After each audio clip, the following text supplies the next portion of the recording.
Good morning, everyone. Lots happening in the world today, and City News is reporting yesterday, about 18 hours ago, Air Canada says they will be suspending all direct flights to Beijing and Shanghai as of January 30th due to the Canadian government's advisory to avoid all non-essential travel to China. The suspension will be in effect until February 29th. And there's an article I'm not going to go through, and we're going to see how the Ontario Public Health the Chief Public Health Officer, not Ontario, Canada, what she thinks of all this. But first, they're bringing diplomats and other people, they're evacuating them from the quarantine zone of Wuhan, and they're trying to figure out what processes to put in place. And immediately when I saw this, I thought, well, I mean, they're letting people land in Canada directly from China now with no processes in place at all, saying self-isolate if you're sick and self-report. So that's kind of okay, but here's Power and Politics tweeting, quote, "Part of the process now is figuring out what exactly our protocols will be when we return Canadians that wish to come home," said Patty Hajdu about plans to repatriate Canadians stuck in the coronavirus-infected region of China. And the next tweet says, "The plane is secured." Now that's step one. Mr. Champagne said the government is working on logistics for repatriating Canadians stuck in the coronavirus-affected regions of China. So, I mean, basically, that's what Ms. Hajdu is saying in this clip. I don't know. I don't think they're going to put any protocols in place. That's my prediction. They haven't put protocols into place up till now, so why would they change what they're doing? I don't see any indication of them changing their tactic at this point, right? There's been up to now almost a non-response from the Canadian government, despite 3 cases being confirmed, 2 in Toronto, husband and wife, and 1 in Vancouver. I don't know.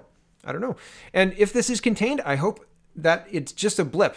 Like, you know, we look at it in the New Year thing and say, oh, remember that coronavirus thing wasn't that quite the scare, right? I hope that's all this is. But it seems like the government is, while saying one thing, we're taking lots of precautions, doing not much, right? They've closed non-essential flights to China, and that prompted Air Canada to stop direct flights. But I don't know. It seems too little, too late. Moving on, there was a story last year. I think that it's interesting they use a low-quality image in their tweet, CBC Politics, but last year, Mark Norman, I did a double-barreled show, 2 half-hour-long episodes on New Year's Eve on 2018, and on Mark Norman and what exactly he had done. And basically, he just did his job. So the government spent $1.4 million in trying to prosecute this man for doing his job. And I believe that includes his legal fees. I think that's included in this calculation, but I don't know. That's the conclusion I draw. I think that they're giving a total, but I don't know for sure. So here's CBC Politics. They're tweeting, quote, "Feds rang up $1.4 million in legal costs during failed prosecution of Mark Norman." And here's the article. Federal government rang up more than $1.4 million in legal costs during the failed prosecution of retired Vice Admiral Mark Norman, revealed this week by Justice Minister David Lametti in a written response to a question from the official opposition Conservatives.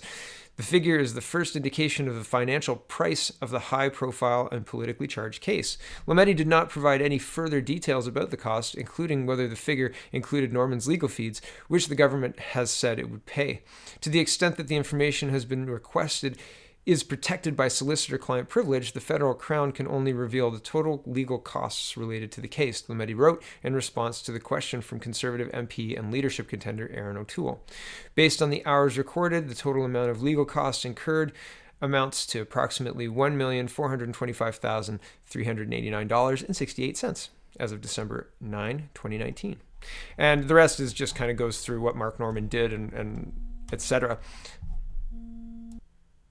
But it's a lot of money to prosecute someone for doing their job. And here's another lot of money, and it's explained in the comment here, but I just think it's interesting to note. So Miriam Monsef paid a CBC employee $22,000 of taxpayer money to coach her on how to talk to people.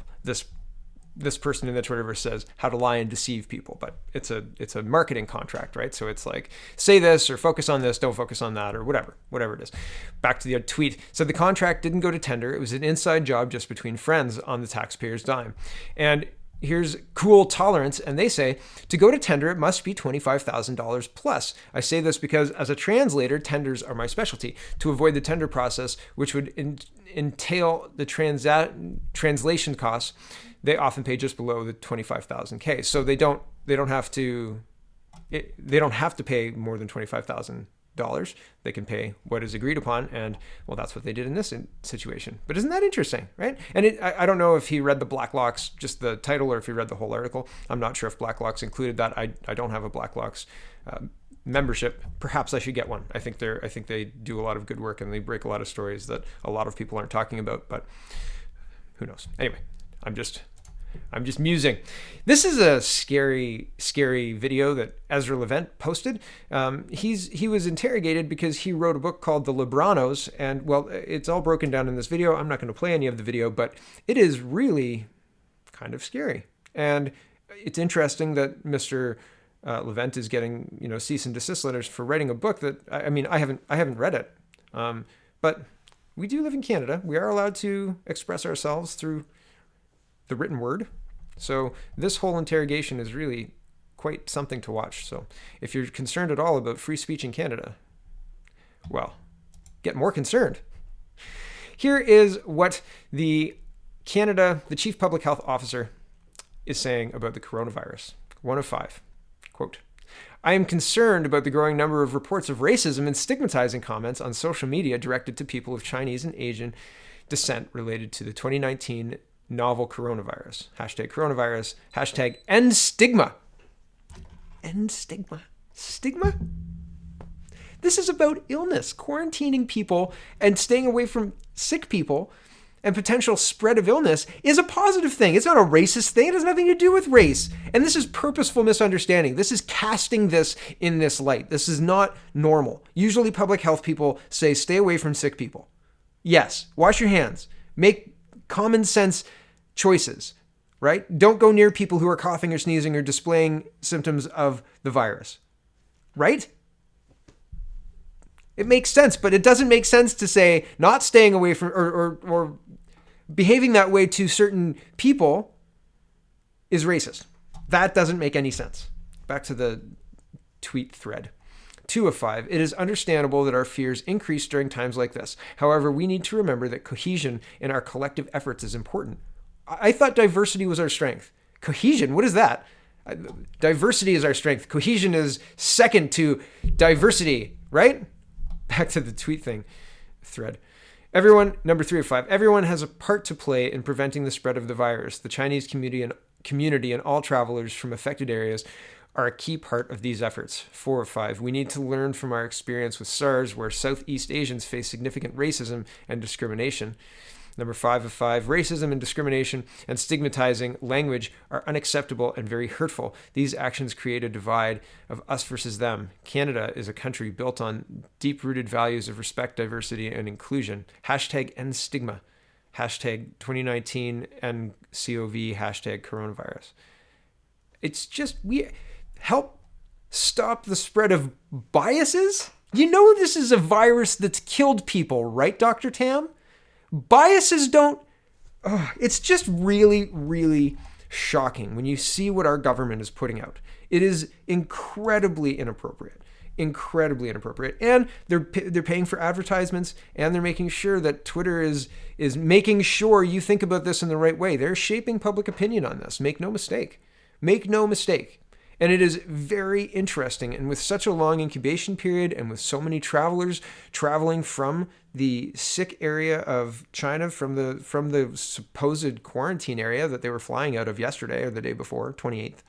I didn't see one from the 29th, but I definitely saw a flight path from Wuhan to San Francisco on January 28th. So it just seems really disingenuous to be saying, hey guys, don't spread those biases, eh? It's just frustrating, right? Here's the last tweet. I haven't read it yet. So Karen Paul says, at Twitter is trying to help people access credible information around public health and discourage #disinformation. When a Canadian Twitter user searches terms associated with coronavirus, they'll get a message telling them that at PHAC_GC, resources are available. Public Health Agency of Canada. It's really clear based on that Twitter handle. So there's a lot of money being put into making sure the public perceives this in the correct way. And what's the correct way? Well, of course, the way Justin Trudeau wants you to perceive it. And if you don't, or if there's people who report on it that speak about things that they're not allowed to speak about, well, they'll get demonetized. Or if they're really popular, they'll get visited by lawyers. That's where we're at in Canada. So, and it's very, very interesting. Wow, right? Play this out 5 years. Where does this end up? Scary. I mean, it's scary. Thanks for watching, everybody. Check out CanadaPoly.com. Check out CanadaReport.co, and have a wonderful, wonderful